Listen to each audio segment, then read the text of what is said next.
Hi, you're here at Supermassive Games. We're about to do a playthrough of Hidden Agenda, which is part of the PlayLink range of games. I'm Will Doyle, I'm the game director on the project. And I'm Jez Harris, the senior producer. So in Hidden Agenda we've got two modes, story mode and competitive mode. We have up to 6 players. How well do you know your friends? Choose wisely. Life and death decisions will be in their hands. So this is what we call trust questions. So the game challenges you at different points to identify who among your friends is the coolest under pressure, the quickest thinking. There's a whole lot of different questions as we go. And then as you'll see later in the game, the player we choose is given an executive decision on one of the key choices in the game. So we'll see who's come out here. And it's Monica. So in story mode, we're just playing the game for kicks, really. We wanted to get an experience that is a bit like a sort of movie night with a bunch of friends. You're just playing through the story, enjoying it for its own sake. It's a big branching narrative, so it can go in all sorts of different directions, which are controlled by choices. So we need to make a vote for each of these choices, and the majority decision decides. We really want to seize control. We can use a takeover. Tap the takeover button during a choice to take control. So to make the decisions, you just simply swipe on your phone. We wanted to make the game as easy to control for anyone, really. So everybody knows how to use a phone, and we spent a lot of time just making sure that the interactions are as simple as possible. So in this is a search, so we have to try and find clues in the world, and we do that just by moving our pointers around and looking for the clues that we can see at the top of the screen. It's really him.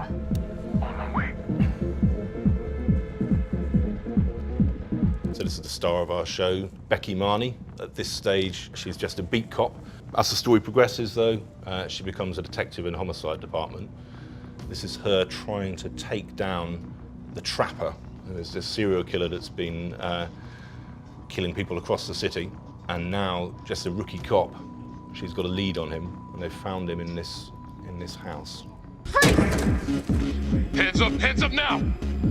So as we play through the game, every choice will lead to a different branch. Sometimes those branches come back together, sometimes they spiral out into different directions. We have a thing we call the ripple effect, which is each choice you make is sort of like dropping a stone in a pond. Ripples spread out, create different outcomes, and some choices create life and death decisions, as we're about to see here. Help!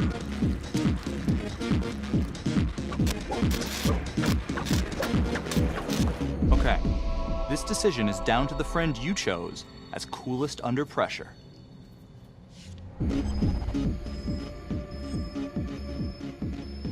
It's going to be look after your own.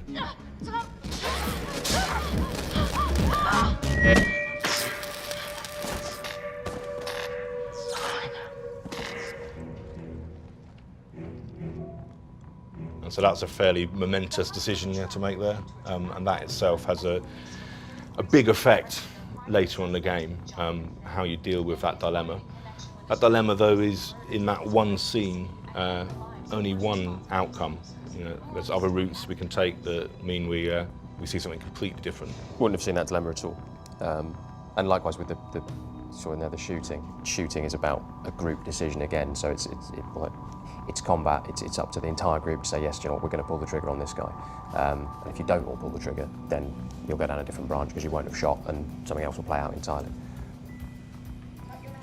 So this is now competitive mode. So the difference with competitive mode is that we're all against each other in this, trying to score as many points as we can, and that's handled by hidden agendas. So as we play through the game, one of us will receive a secret objective. Their goal is to make that objective come true. Our goal is to identify them.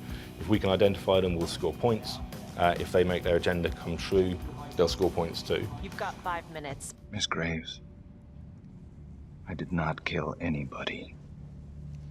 So, obviously, Supermassive's perhaps best-known game a couple of years ago was Until Dawn, which was a huge hit.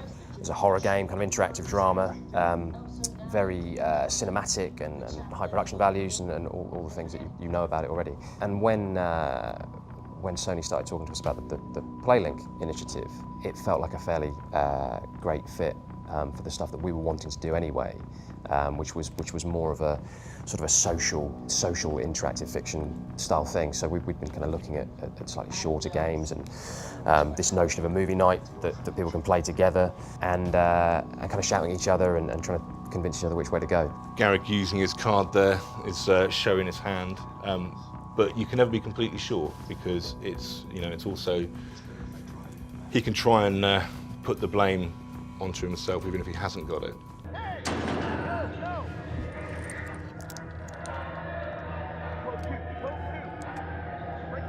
Hey! What's going on?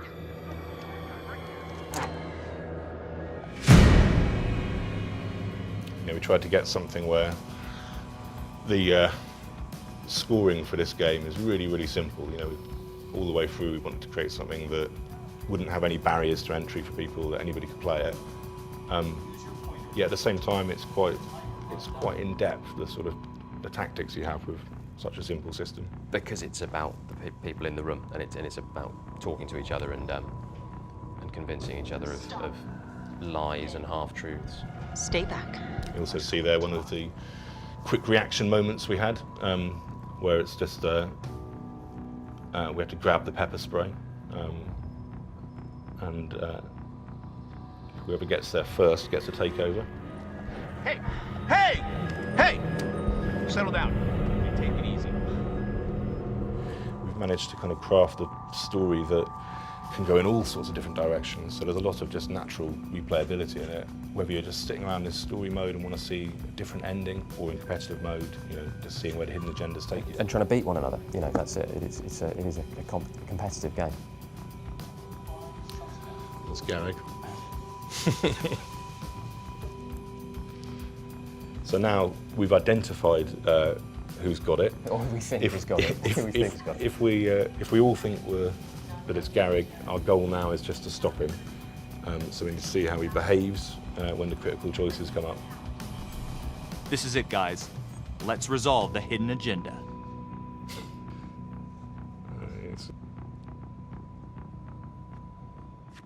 Lana, I'm sorry. It's thin soup. You're on your own here, so go to the judge and see what he says. Please, Felicity. I'll talk to the police about Adam Jones. Maybe they'll find something, I don't know. But that's all I can do. Thank you. Monica. Unlucky. You weren't identified, but you couldn't complete your agenda. So as we play through the game, we get kind of more hidden agendas coming up. In each time, it's not always the same hidden agenda, so we don't know always what the goal is going to be. It'll be different all the time, and it's kind of back-to-back hidden agendas all the way through the game. So there you go. Thanks for watching. I hope you enjoyed it, and keep an eye out for Hidden Agenda coming soon. PlayStation